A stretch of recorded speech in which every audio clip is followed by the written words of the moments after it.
Audio Jungle. Doctor B R Ambedkar Konaseema జిల్లా P Gannavaram మండలం Bharati convent నందు మమతా స్వచ్ఛంద సేవ సమితి వ్యవస్థాపక అధ్యక్షుడు డాక్టర్ కోరుకొండ జాన్ ఆధ్వర్యంలో ప్రజా గాయకుడు ప్రజాయుద్ధ నౌక గుమ్మడి విఠలరావు గద్దర్ 77వ జయంతి సందర్భంగా పాఠశాల డైరెక్టర్ గూఠం రత్నరాజు అధ్యక్షతన కేక్ కట్ చేసి గద్దర్ తన జీవితాంతం అణచివేతకు గురైన వారికి అండగా నిలబడి ఎన్నో పోరాటాలు చేశారని తెలిపారు. మమతా స్వచ్ఛంద సేవ సమితి అధ్యక్షులు కోరుకొండ జాన్ మాట్లాడుతూ గద్దర్ అన్న డాక్టర్ బిఆర్ అంబేద్కర్ ఆశయాలను అమలు చేయడానికి విద్యను ప్రోత్సహించేందుకు ఒక పాఠశాలను నిర్మించి ఎందరో పేద పిల్లలు చదువుకునేందుకు అవకాశం కల్పించారు.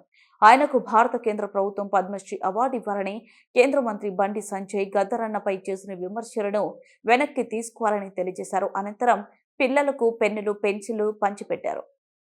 తప్పుగా భావించకుండా ఆయనకి పద్మశ్రీ అవార్డు ఇవ్వాలని చెప్పేసి నేను తెలియజేస్తున్నాను.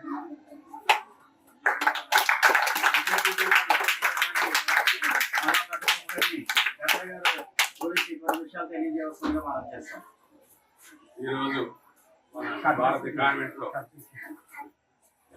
జరుగుతున్నటువంటి గద్దర్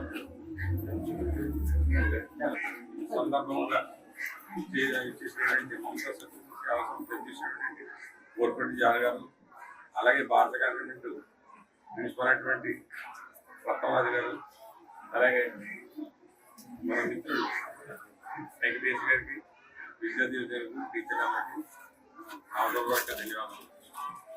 గద్దర్ గురించి చెప్పాలంటే ఆయన బడుగు బలహీన వర్గాల గురించి ఆయన సొంత కవిత్వంతో అప్పటికప్పుడు